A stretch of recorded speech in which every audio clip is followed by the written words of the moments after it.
This is Counterpoint. The United Nations was founded on the principle of the sovereign equality of all states.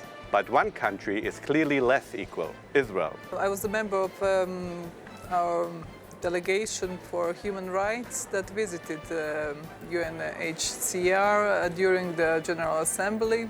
I think there was 7 resolutions filed at the moment. Struck me as really unjust towards one country to be singled out. What I expect from Europe is to show more understanding to Israel's special situation in the Middle East and fight with Israel against that bias. Not only that Europe is not doing that, Europe is also ignoring other major human rights violations and is not even bothering to bring it to the table of the Human Rights Council. Right. This is shameful. Welcome to another episode of Counterpoint, recorded in the television studios of the European Parliament. The United Nations was founded on the principle of the sovereign equality of all states. But one country is clearly less equal, Israel. The special treatment of the Jewish state is particularly evident in the UN Human Rights Council, which since its inception in 2006 has passed nearly 80 resolutions condemning Israel, basically equal the number of resolutions against all other member states combined. With me to discuss this topic are Israeli ambassador to the EU and NATO, Aharon Leshno Yaar, welcome, and Croatian member of the European Parliament, Željana Zovko, who is also the vice coordinator for the EPP in the Foreign Affairs Committee. Hello. Maybe if I may turn first to you, Ambassador. Before coming to Brussels, you also had the honor, if not to say the burden, of representing Israel in Geneva at the UN Human Rights Council. Talk a little bit about the specific problems that Israel is facing in this body and your personal experiences there. Well, thank you, Daniel, for inviting me, and thank you, the MEP, for joining us. And I would like to wish all our viewers a happy Sukkot, Tabernacles. We are in the middle of the Jewish high holidays, and it's a time of joy, happiness, and celebration for Jewish people all around Europe. I had the honor and pleasure of being for about 4 years the Israeli ambassador to the UN in Geneva. And as much as I like Geneva as a place to live in, serving as an Israeli diplomat at the UN in Geneva was quite troubling for me and for my team in Geneva because of the simple fact that Israel is the one country which is being singled out in a negative way at the UN institutions in Geneva and especially in the Human Rights Council. Not only, by the way, also in other UN bodies in Geneva, but especially Human Rights Council. And you almost said it all. You look at the list of resolutions, at the list of special sessions, the list of condemnations, and I can go on and on and on, and you see one country which is prominently at the top of the list, unfortunately, Israel, whereas the rest of the countries of the world, good and bad, are without any reference on that list at all, or a single reference, and I don't mean European countries, but countries with very bad human rights record, in different continents of the world, Asia, Latin America, Africa, etc. So this bias against Israel is unacceptable. The United States of America decided to step out of the Human Rights Council because of that reason. Right. Israel temporarily left the Human Rights Council because of that reason. And the fact that we discuss it here in Brussels, in the European Parliament, is because I believe that what is necessary is for European countries to show more solidarity with Israel in Geneva, in the Human Rights Council. Right. There is one structural element in Geneva that's so-called agenda item number 7, So basically all other countries are discussed under a separate agenda item, but only Israel has a special agenda item. So every year only Israel is being investigated and condemned in a special session that no other country has to go through. During your years, you mentioned European responsibility. Can you talk a little bit about, without obviously naming specific countries, but the discussions? How would countries that are in theory on Israel's side, etc., justifying their voting pattern? Right. So first there is, in addition to item 7, the infamous item 7, agenda item 7, there is the automatic majority of bulks of groups of countries that gang up against Israel automatically without any relevance to the text or of the resolution or what have you that is against Israel on the desk of the Human Rights Council. So it's 21, 22 Arab countries, 56 members of the Organization of Islamic Countries, then the non-aligned countries.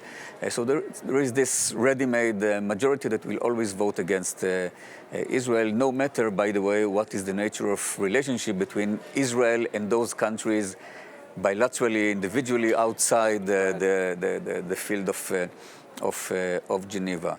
But it's not only the singling out of Israel, it's the total ignoring of other troubling areas of conflict and major violations of human rights. I mean, I can go week by week and ask what the Human Rights Council did about this or that massacre or crime against humanity or war crime this week, last week, 2 weeks ago, 3 weeks ago, and the simple answer is they did nothing, simply nothing. No resolution, no special session, whereas in the case of Israel, within seconds, the Arab group will call for a special session and they will have enough countries that will sign on this request. What I expect from Europe is to show more understanding to Israel's special situation in the Middle East, to show more solidarity with Israel's security concerns and fight with Israel against that bias, against the singling out of Israel. So not only that Europe is not doing that, Europe is also ignoring other major human rights violations and is not even bothering to bring it to the table of the Human Rights Council. Right. This is shameful. Right. I want to come back to that point, but maybe you, Željana, you had the opportunity earlier this year as part of a European Parliament delegation to attend part of the session in Geneva. Tell us a little bit about your conversations you had there. Right. I was a member. I was a member of our delegation for human rights that visited UNHCR during the General Assembly, it is quite strange. I was not aware that there is item 7. Croatia was taking over the presidency at the time, and the whole situation of all these resolutions, I think there was 7 resolutions filed at the moment, struck me as really unjust towards one country to be singled out as a only country, because we are dealing here in European Parliament with breaches of human rights on a daily basis. We have urgencies that we are putting on the plenary sessions, and I was also, as a part of my work as a MEP, I was participating in many missions where we were observing elections, where we were following breaking of human rights in various countries on different continents, as Ambassador have said, in Africa and Latin America. And none of these issues was raised on such a high level as Israel. We are advocating for stronger multilateralism because European Union is investing 40% of the financial help to UN organization. But seeing the problematics at UNHCR and particular situation of item 7 really clarified to me situation and why this unjust position of Israel is being taken maybe as a reason to step out, and also doesn't serve us well as well to bring on board Israel and United States of America to make a multilateral system stronger. I don't think that UN should be used as a stage for different countries because of their majority to favor their position. I'm not for impunity, and I think that even Israel and Palestinians, they should have a same measure in when breaching human rights on various occasions, but one side should never be singled out, and this is dangerous for feeling of justice for everybody who is taking part in diplomacy and politics, especially for the people, not to be collectively condemned even before there is some discussion on the various issues. So I did raise my concern when I was visiting Geneva, and I discussed with the diplomat why is this from Europe as well. But I'm seeing that European Union is really taking a different approach at the moment. It's not as it used to be. The various diplomats are taking a much more broader view, broader picture of the situation. But you must understand. 47 countries are not all from European Union. They're selected at General Assembly, at UN, and the whole UN body. I mean, all these countries can vote and can select the countries. So you have a majority of European countries who were abstaining from the votes on these resolutions. You have some countries that were taking stronger positions, such as UK, and who was really advocating abolishment of item 7. But in order to discuss all this and in order to change the situation that is hurting Israel's position in UN bodies, we need to have a much more pedagogic approach on what is really item 7, why Israel was singled out as a country, and what can we do in order to change this situation. I don't think that many countries and many diplomats were aware of the fact, and that they know how much it hurts us, our position as well with our partners in order to make multilateralism stronger. Right. Now, as the ambassador already mentioned, it's not just in the Human Rights Council, it's also at the UN General Assembly, where the resolutions against Israel are lopsided. It also filters into various UN bodies. Israel, for instance, was singled out in the World Health Organization as the only country in the world supposedly violating the health of women, and so forth. We can go through the list.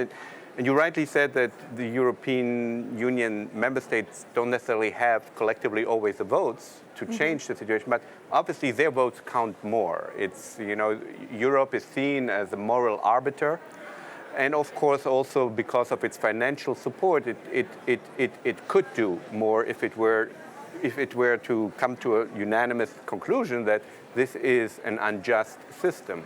Yeah, but you must understand, at UN, Europe doesn't vote unanimously. Every country votes. To try. We are trying to have the same position, but you still have. We are discussing a European Union position in foreign affairs and in foreign policy. There are different interests, there are different positions, there are different party affiliations and different views on a world situation. So it's very difficult to have a unanimous position on a very sensitive issue such as an issue that can really change the direction of the foreign affairs policy. And I think that if we could achieve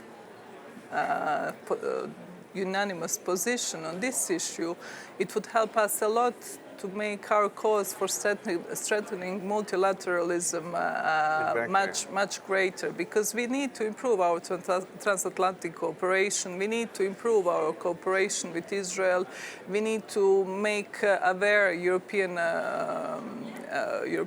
citizens as well that there's always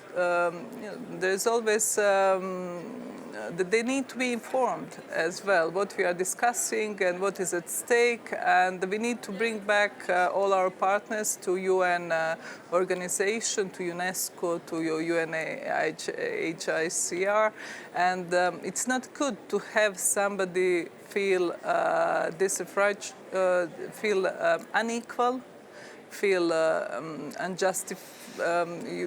treated without right information, and I think that equidistance position that we are seeking our partners to take in different conflict in the world, we need to have the same position as regards of Israel. Thank you.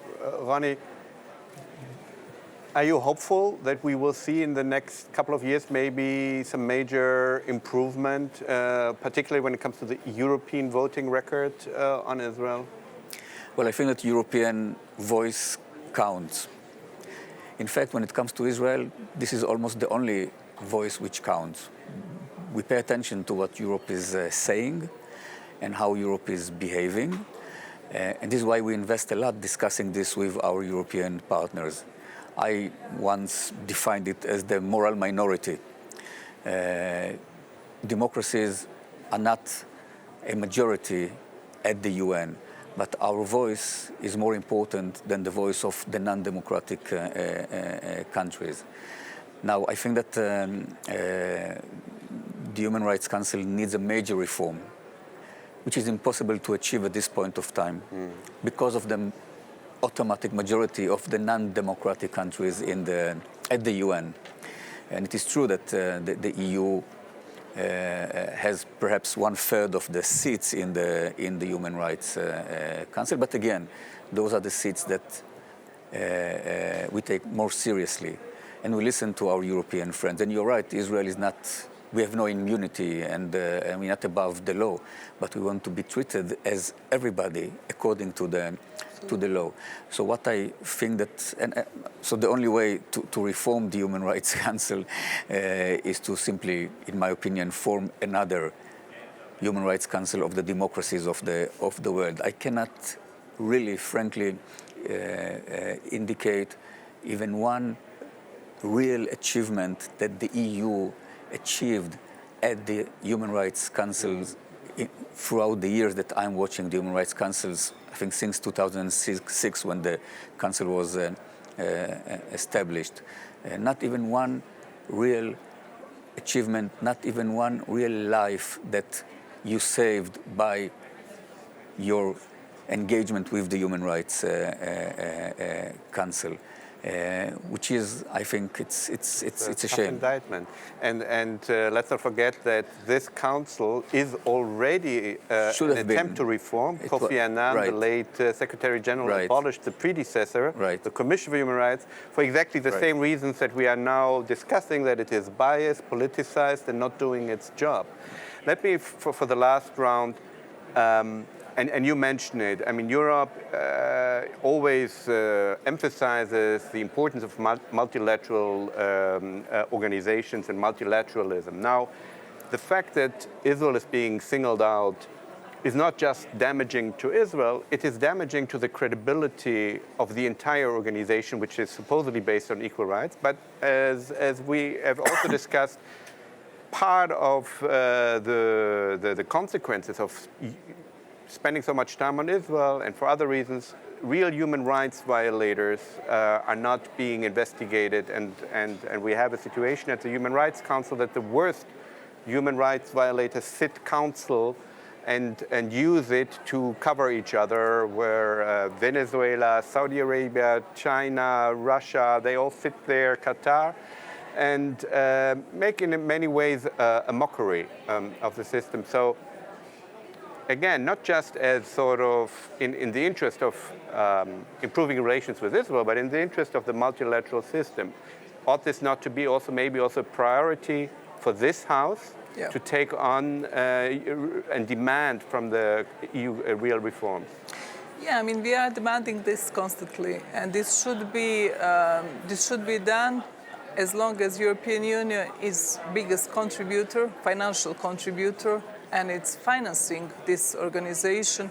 It must be accountable to European Union. It must be accountable as well for the result that it's producing. It shouldn't be used unilaterally to its political purposes, and I hope it will not be. I hope it will be much more open for the reform. We are expecting reform for many years, and we are facing all these situations that certain countries are pulling out, coming back, that the council is being dismissed. But there is always a hope. Because without UN system, we would be left alone to the autocracies, to the dictatorships, to my way or highway approach. So I'm calling also Israel and United States of America to come on board and to try with European Union to finally do reform, to finally set up the principles on which we will do these reforms, and to find the right people, because without the right people, without right leaders, these reforms will not be able to be done. Otherwise, this world is becoming more and more uncertain, and people are looking at us. We are elected by the people. I'm a directly elected person, and I'm accountable to my voters as well for which position and what foreign policies the European Union is taking, and where are we going to, because this is all causing more and more uncertainties. Peace and stability is at stake, and if we don't have an equidistance position for all the countries, I think the injustice will produce only more security issues for our citizens in the European Union. You remain skeptical? Well, we take, as Israel, the UN very seriously. We have a positive agenda with the UN. Israeli citizens are heavily taxed for the pleasure of being a member state at the UN. We participate in peacekeeping operations. Together with the UN, we have development programs in Africa and Latin America and Asia. So that side of the work of the UN we appreciate and we contribute to.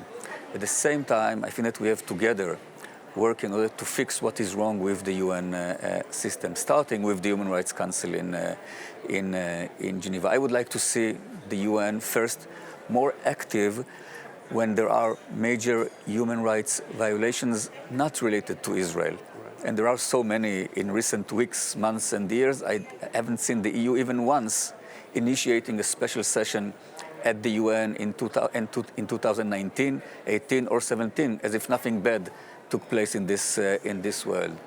And secondly, again, what I hope that the EU member states will show is more solidarity with Israel through voting against anti-Israel resolutions, through making statements in support of Israel's self-defense, and not cooperating with item 7. That will be appreciated and the right thing to do in order to maintain the credibility of the United Nations in general and the Human Rights Council in particular.